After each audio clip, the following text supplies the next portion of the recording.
Hi, I'm Lacey from the National Sprint Car Hall of Fame and Museum. Want to learn how to help us out? Well, you can go to winaz51corvette.com and make a donation of $25 or more, and you can help us out. And you could have a chance to win a 2021 Z51 Corvette.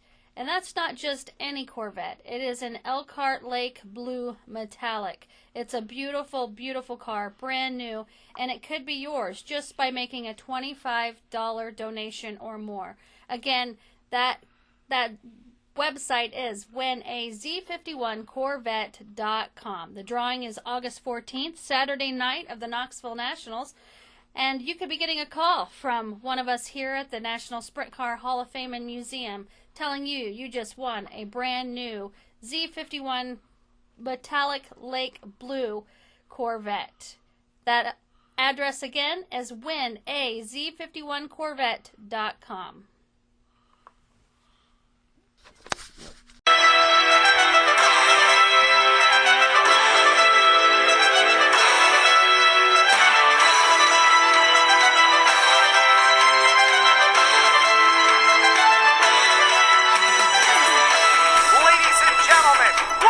Visor, adjust the 5-point harness.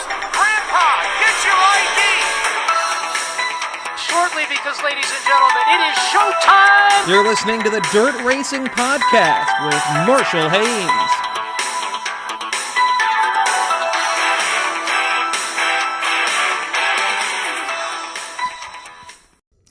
Hi, and welcome to another edition of the Dirt Racing Podcast.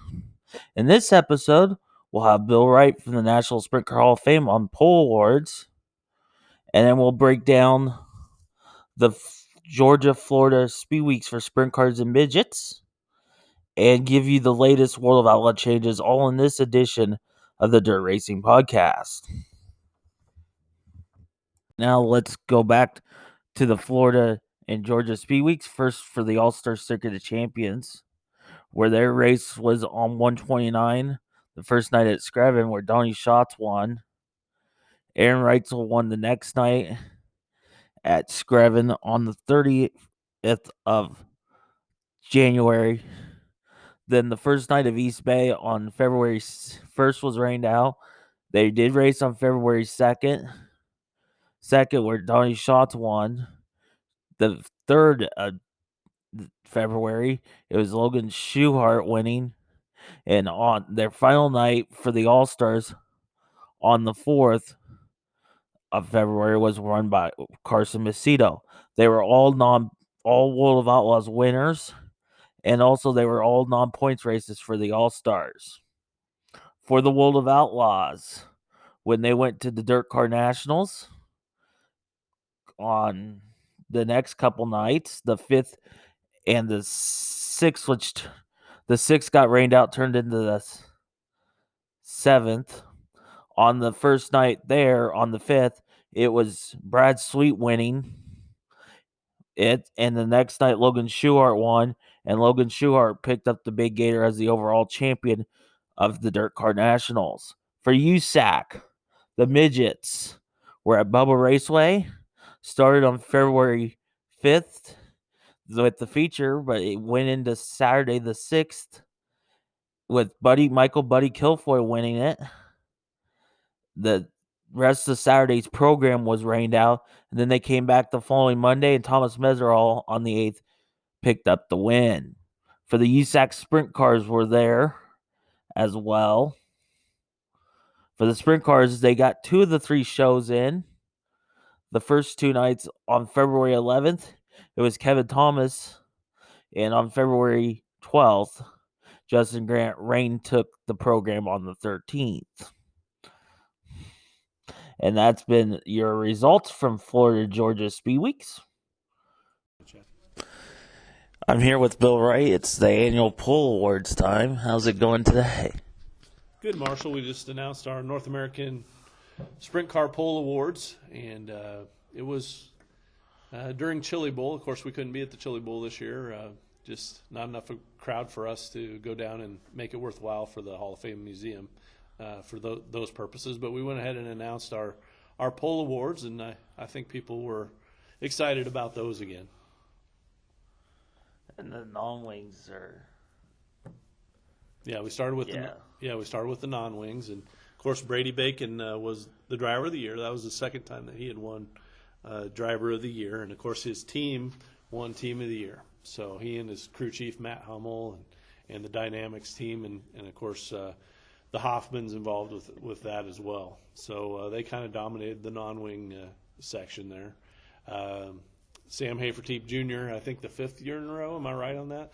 Won the 360 driver of the year, and his team won the team of the year for the second or third year in a row. And that was Hills Racing, and they field 3 teams. They field not only Sam's 15H team, but the 77X of Alex Hill and the 47X of Dylan Westbrook, and then in the 410s, of course, Kyle Larson dominated everything. He was driver of the year, and of course Paul Silva's 57 team was team of the year. So, not to get confused with the West Coast 57 for this weekend. Yeah, that's true, and I think Rico Abreu is going to be driving that in Arizona. Yeah. So pretty interesting, and of course our rookies of the year. That's really a neat award for those drivers who are driving in that class for the first time. I think July 1st is our cutoff from the previous year. If they drive before that, they're not eligible. So for the 410s, of course, Zeb Wise had a really good 410 season with the All-Stars.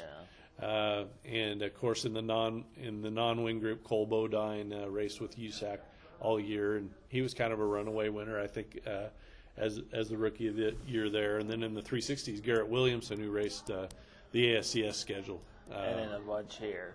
Yeah, out of Columbia, Missouri, and a lot of those ASCS drivers ended up racing here in Iowa quite a bit. So we had our builder manufacturers of the year, of course. Andy Durham of Ford Racing Engines. Of course, Ford was getting their 410s going, so they won builder manufacturer of the year. With Donnie Schatz, and then the 360s, Mark Smith from Mach 1 chassis. I think it was his second win for builder manufacturer. Of course, Mark had a great year himself, won 20 feature wins this year, and on a pandemic year, that's pretty darn good. And he also won the wild card award in the 360s, and I think he finished second in the driver of the year standings. And then the builder manufacturer for the non-wings, I think for the 5th time, was John Godfrey of Spike Chassis. And then we had our promoters of the year. Steve O'Neill keeps making improvements at Port Royal Speedway. I think it was his 5th win in a row. Of course, the 360s, Doug Johnson getting things going up there with the series in Minnesota and South Dakota with Jackson Motorplex, and also Houston's had a big race towards the end of the year. And then, of course, the non-wing promoter of the year for the 2nd year in a row was Joe Spiker, who's at Paragon Speedway and also at Lincoln Park in Putnamville, Indiana. So, it was another good year of awards. Kyle, the first driver since Aaron Reitzel and the only other driver other than Aaron Reitzel to get driver of the year and the wild card award for being outstanding. His was in the 410 class. Reitzel's was in the 360 class a few years ago. But Kyle also won the most prestigious award of all, which was for the Thomas J. Schmay outstanding contribution to the sport. And I think he did bring a lot of people to the sport this year, and I think that's what the voters saw. And the voters in all 3, 410, 360, and non-wing voters, and we should mention those are the media members, the promoters, the builders, the manufacturers. Those are the people who vote on these awards, and they felt that Kyle was most deserving of the outstanding contribution this year. Media-wise, I was a little bit surprised that Flow Racing didn't maybe sweep the whole thing, because with the pandemic, a lot of people turned to the pay-per-view, and Flow was big. They picked up the All-Stars last year, and of course they had Michael Rigsby, who's the head of Flow Racing, received the media award in both 410s and 360s. They carried a ton of 360 racing, the whole USCS season. Of course, as you know, California raced a lot of 360 races, and a lot of those were on Flow as well. And the non-wing media member of the year was Richie Murray with USAC, and Richie's really deserving. That's his 2nd year in a row that he got that. Jacob Seelman picked one up with Speed Sport for the 410 division, and Todd Buffenbarger, better known as TJ TJ. Slideways, was in the 360 category as well. So we felt it was another good year that our voters did. As with every year, we'll take a look at who our voters are. What gaps we might be missing in any of the classes and things like that. And the results are always controversial for people. People who want to win it or people who think somebody else should win it. But that's what makes it fun. Yeah. And we'll just try to make it bigger and better next year.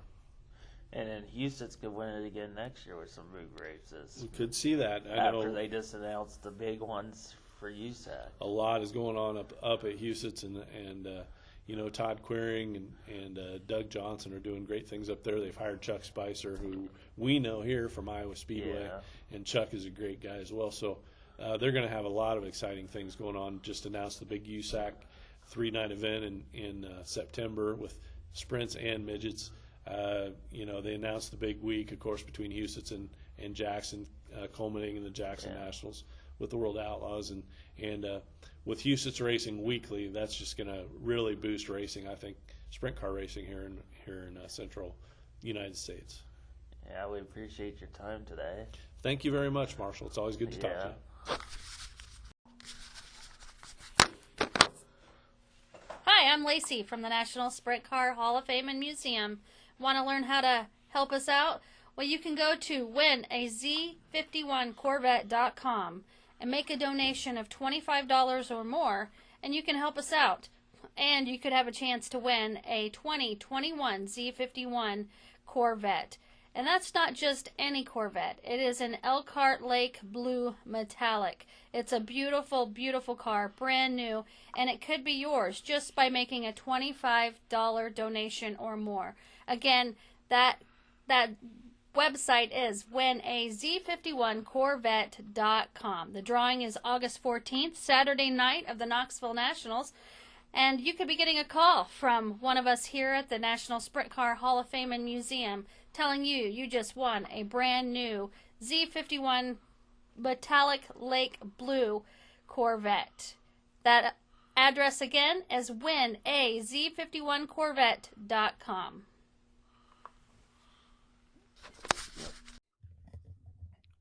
Housekeeping item before we get into the World of Outlaws' latest schedule changes. All the late model races in Florida will be later this week on a show with Ben Shelton coming on to break it all down. That's why we did the separate sprint car to late model show. And now your World of Outlaws sprint car changes. It will start Friday, the March 5th. They'll go back to Volusia Speedway Park in Florida. And then the 6th, they'll be at East Bay Speedway Raceway. To couple the rainouts that were rained out, the Magolias Motor Speedway is now Friday, March 12th. And the Rev on Saturday the 13th at Monroe, Louisiana. This weekend's Cotton Bowl races will now be March, Friday and Saturday, March 19th and 20th. Then the 26th on a Friday night, we hit Missouri with US 36 Raceway in Osborne, Missouri. The next night, the Jason Johnson Classic on the 27th at Lake Ozark Speedway in Eldon, Missouri. And then Friday, April 2nd and 3rd, they're at I-55 Raceway in Peevely. And then the Friday, April 9th will be Kokomo in Kokomo, Indiana, and Tri-State Speedway on Saturday night in Hobstadt, Indiana. Then they'll go back to their regular schedule on the 16th of April with Lawton. So that's the schedule changes for the Outlaws. This has been another edition of the Dirt Racing Podcast. We'll see you in a few days.